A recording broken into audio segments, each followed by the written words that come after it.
Hello students, welcome to the Comedy King Production and the BCom classes online coaching center।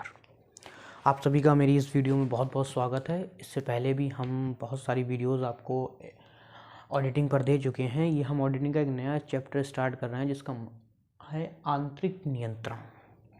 इस chapter का नाम है आंतरिक नियंत्रण। तो आइए आज हम इस आंतरिक नियंत्रण के बारे में समझेंगे कि आंतरिक नियंत्रण क्या होता है, कैसे होता है। तो इसके बारे में हम आज पूरी डिटेल के साथ समझेंगे। तो बिना किसी देरी के आइए स्टार्ट करते हैं हम।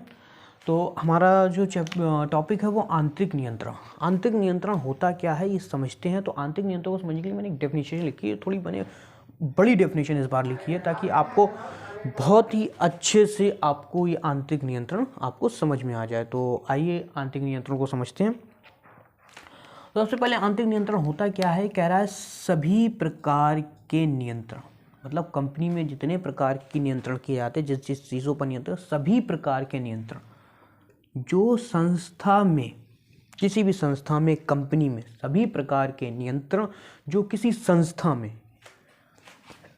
व्यक्तिगत बहियों के संबंध में, व्यक्तिगत बहियों मतलब पर्सनल अकाउंटिंग के संबंध में संपूर्ण खाते रखने, जितने भी खाते बनाए जाते हैं हमारी कंपनी में सभी खाते रखने, रोकड़ प्राप्तियों की जांच करने, सभी खातों के रखने, रोकड़ प्राप्तियों की जांच के कितनी रोकड़ हमें प्राप्त हुई है उसकी जांच करना, यंत्रों के प्रयोग और मजदूरी का लेखा कि यंत्रों का जो प्रयोग किया गया उस पर कितना डिप्रिसिएशन कटा है, कितना कटना चाहिए और कितनी मजदूरी हमने दी है, उस सब का लेखा करने के लिए क्या है, रोकड़ प्राप्तियों की जांच करनी। पहला हमारा इसमें हमारा था रोकड़ प्राप्तियों की जांच करने के लिए।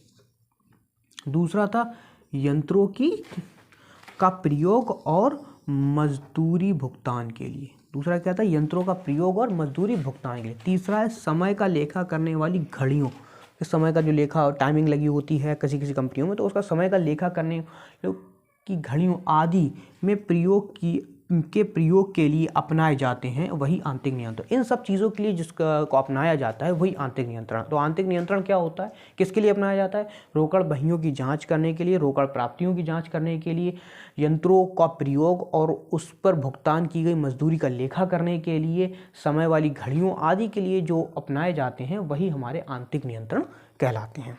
तो आई होप आपको आंतरिक नियंत्रण समझ में आ गया होगा। तो आंतरिक नियंत्रण जो हो गया था, अब अगला इसका टॉपिक है हमारा आंतरिक नियंत्रण पद्धति के उद्देश्य। आंतरिक नियंत्रण पद्धति के उद्देश्य क्या है, क्यों, किस उद्देश्य के लिए हम आंतरिक नियंत्रण पद्धति का उपयोग करते हैं, प्रयोग करते हैं। अगर आप ये ऊपर नहीं समझ पाए तो यहाँ बहुत अच्छे समझ में आ जाएगा। तो ध्यान से सुनिएगा, मैंने यहाँ पे कुछ प्रयोग लिखे हैं, आप देख लीजिए। पहला है प्रबंध द्वारा स्थापित नीतियों एवं विधियों का पालन करने के लिए।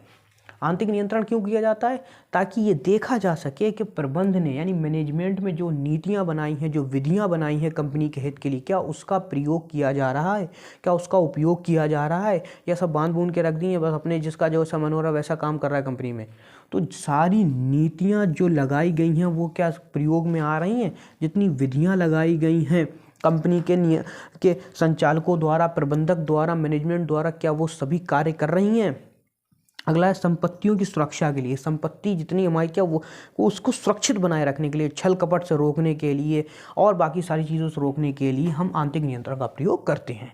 अगला है त्रुटियों और कपट का पता लगाना व उसको रोकना। आंतरिक नियंत्रण का प्रयोग क्यों किया जाता है, त्रुटियाँ, जितनी गलतियाँ उन सब का पता, त्रुटियों का पता लग सके, कपट का पता लग सके और उसको रोका जा सके। त्रुटियों का कपट का पता लगाना और उसको रोकने के लिए किया जाता है। चौथा है हमारा लेखों की शुद्धता एवं पूर्णता की जांच करना। लेखों के जितने हमारे लेखे हैं, जो भी हमारे डॉक्यूमेंट्स हैं, क्या वो सभी शुद्ध रूप में, बिल्कुल सही रूप में बने हैं और सभी चीज़ें पूर्ण हैं, पूरी हैं या पूरी नहीं है, ख़त्म हो, लिखा कुछ है कुछ, इस तरह का तो कोई काम नहीं है। जो भी हमारे लेखे हैं वो बिल्कुल शुद्ध बने हो, पूर्ण बने हो, मतलब पूरे कंप्लीट बने हुए या नहीं बने हो। तो ये सब उद्देश्य होते हैं हमारे आंतरिक नियंत्रण को करने के। अगला जो हमारा टॉपिक है इसी में आंतरिक नियंत्रण के स्वरूप। आंतरिक नियंत्रण किस किस चीज़ों पर किया जाता है ऐसा समझिए। तो आंतरिक नियंत्रण रोकड़ नियंत्रण के रूप में भी किया जाता है, सामान्य वित्तीय पैसे के लेन देन में भी किया जाता है, व्यापारिक लेन देनों के नियंत्रण में किया जाता है, स्टॉक संबंधी नियंत्रण किए जाते हैं। इसमें आंतरिक नियंत्रण में कौन कौन सी चीज़ आती है? रोकड़ की नियंत्रण भी इसी में आता है, सामान्य वित्तीय नियंत्रण भी इसी में आता है, व्यापारिक लेखे संबंधी जितने नियंत्रण होते हैं वो इसमें आते हैं, स्टॉक संबंधी जितने नियंत्रण होते हैं वो भी इसी में आते हैं, स्थायी संपत्तियों के संबंध में जितने भी नियंत्रण होते हैं वो सब इसी में आते हैं, वित्तीय विनियोगों के संबंध में जितने नियंत्रण होते हैं, जितने इन्वेस्टमेंट के संबंध में नियंत्रण होते हैं वो भी इसी में आते हैं, दायित्वों पर जितने नियंत्रण किए जाते हैं वो भी इसी के अंतर्गत आते हैं, व्ययों पर जो नियंत्रण होते हैं वो भी इसी के संबंध में आते हैं। अगला, लेनदारों और देनदारों पर जो नियंत्रण रखाए जाते हैं वो भी आंतरिक नियंत्रण के अंतर्गत ही आते हैं। तो आई होप आपको आंतरिक नियंत्रण यहाँ पर पूरा समझ में आया होगा कि आंतरिक नियंत्रण क्या होता है, उसके उद्देश्य क्या होते हैं और उसके स्वरूप क्या होते हैं। तो आज की वीडियो में इतना ही, आगे मिलते हैं अगली वीडियो में।